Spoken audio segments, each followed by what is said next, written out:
Today we are going to discuss about the influence of Old Norse on the English language, a language which belongs to the West Germanic branch of the Germanic languages with a heavy influence from Latin and French. However, we have quite a few words that have survived from a time where contacts between Anglo-Saxons and Vikings were pretty normal. We are going to start our discussion with the word berserk, berserker. Berserker is a compound word made out of serker, which is a shirt, and ber, which can mean two things. It can either refer to a bear or it can refer to being bare, so basically being naked. The word is referring to a semi-legendary soldier, a warmongering figure that is mostly a villain in the old Icelandic sagas, and nowadays we use the expression to go berserk in order to say that someone is really angry. The word gun comes from another Old Norse word, the word gunnar, which is a word for war. Another possibility is from the name Gunhildr, which in its turn is made out of two words meaning war. The more direct connection would be to Gunnar. To ransack, to pillage, this is a word directly from Old Norse, ransaka, which literally means to search a house. To plunder, to search for something precious to take as a prize. Scathe, from to remain unscathed after some major event. This comes from the verb skada, which is to wound, to inflict a wound. This verb we can find nowadays in Scandinavian languages as well. Slaughter comes from the verb slatra in Old Norse. Perhaps a more interesting word would be husband. The word husband comes from the word husbondi. This in its turn comes from a verb bua, which is to dwell, to live. So basically the man of the house, the dweller of the house. The word heathen is also an interesting expression. It is true that in Old English we do have a word for pagan, heathen, which referred to anyone who was not following a book, so a dogma. However, Old Norse has the word heathen, which can mean a dweller on a cultivated land, on some kind of heath. This word also appears as an adjective and as a noun in Wulfila's Gothic Bible, so it might have been a combination of the two words, so both from Old Norse and from Old English. Another word that I find fascinating is skill. To be skillful, to have a talent. The word skill in Old Norse meant a distinction, so the ability to stand out with something. Skilja means to distinguish. Skilja we have today in Swedish, for example. The word for steak can also have some connection to Old Norse. We have steikja, which is to roast. There is a Proto-Germanic word, steiko, which would have meant to stick something. English has also adopted a word for slave, thrall, which is the Norse word threll. English has also adopted the word for loan from Old Norse, lån, which was basically to let someone have something, usually a piece of land. In Old English, we do have a correspondent, a cognate of this word, län, is a gift, and from there we have the verb to lend. The verb to thrive also comes from Old Norse, thriva or thrivask in its reflexive form. It meant to take hold, with an extended meaning of to prosper.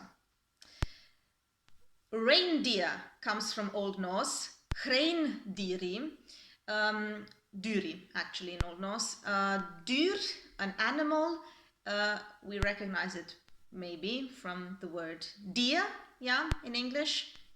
Other words describe landscapes. For example, mire, which is a synonym for bog or for marsh. This comes from the Old Norse word myr. Then we have a word which used to mean feces or excrement, drit, which has switched to sounds resulting in dirt, which is, yeah, basically something dusty or dirty nowadays. The word ugly also comes from Old Norse. We have ugliger from ugr, which was fear, apprehension, or dread. So initially it meant something dreadful. It suffered a weakness in a weakening of the meaning. So now it just means something with a unpleasant appearance. And speaking of weakness, the word weak, although it does have a cognate in Old English, it has come through Old Norse, veikr. Another adjective is sly, so cunning, crafty. This comes from the word slöger. And initially it probably had reference to a verb meaning to strike. Compare it with the German word schlagfertig, so it has the same meaning, something, someone cunning, someone crafty. The verb to clip is loaned from Old Norse, from klippa. Another verb would be to sway, so to go quickly, from the verb sveikja, meaning to swing, something like that. It might have merged with the English correspondent. The word stagger can also have a reference to Old Norse, stakra, to push, to cause to reel. But perhaps a more interesting example and a very basic word of the language would be the verb take. The verb take, it meant taka, it meant to grasp, to hold, and it ended up replacing the Middle English nehmen. Yeah, you can compare it with nehmen in German. The verb seem is also pretty interesting. Söma, from the adjective sömmer, it meant something fitting, something that conformed to the rule, to expectations, so something fitting. We have this meaning preserved in, not in the verb itself, but in some other derived terms, for example, seemingly. All right, what else do we have? We have a synonym for to annoy, to irk, something irksome. This comes from the verb yrkja, which was actually to work. And nowadays we have the word for profession, yrke, yeah, in Swedish and Norwegian. So some work was at some point considered annoying, maybe, and yrkja, yeah, got to mean to annoy. The word awe, from awesome, so fear, terror, has also to do with Old Norse. The word agi, which is fright, probably coming from a Proto-Indo-European word that also gave the achos in Greek, meaning pain. Another common word would be kid. Initially it meant the youngster of a goat. It suffered an extension of the meaning in the 16th century, referring initially to skillful young children who used to steal stuff. Yeah, so skid, it was with a the in Old Norse. An insult word now, oaf, you insolent oaf, for example, someone stupid, maybe someone silly. It might not seem obvious, but this has to do with the word for elf, alver. In later folklore, so in post-Viking folklore, all kinds of legends develop around these semi-divine beings in Norse mythology, and it was also this belief, for example, that elves used to steal the children of men and then leave their own children who could not adapt. So someone who was an elf was a little bit silly. So therefore, we have the word oaf. Skin is also an Old Norse term because the Anglo-Saxon word for skin was hide. So skin in Old Norse just meant animal hide. Another Old Norse word would be leg, so from legger. The root meaning would have to do something with to bend or to crook. It replaced the Old English word shank.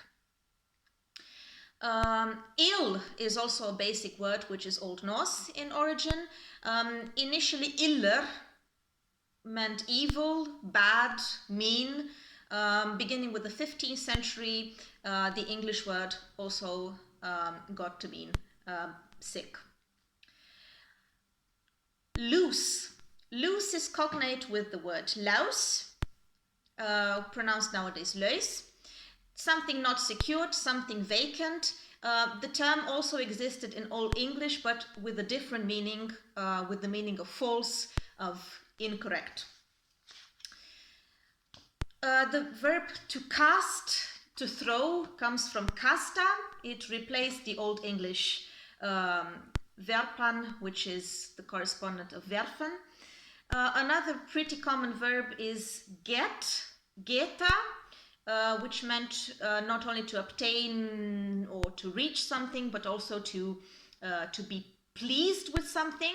The verb also exists in Old English, but in compound verbs, verbs such as to beget, so not simply to get.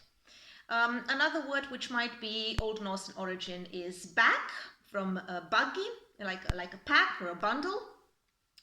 A little uncertain, the word ball, possibly from boller, or it could just be that we have an unrecorded Old English word for that. The word cake can also have two origins. It's either from kaka, so Scandinavian, or from West Germanic. We have correspondence cognates with kuchen, for example, or in German, or Kuch in Dutch. Interestingly, speaking of food, the word egg replaced the terms that derived from Old English, initially in the northern dialect and eventually in the whole region.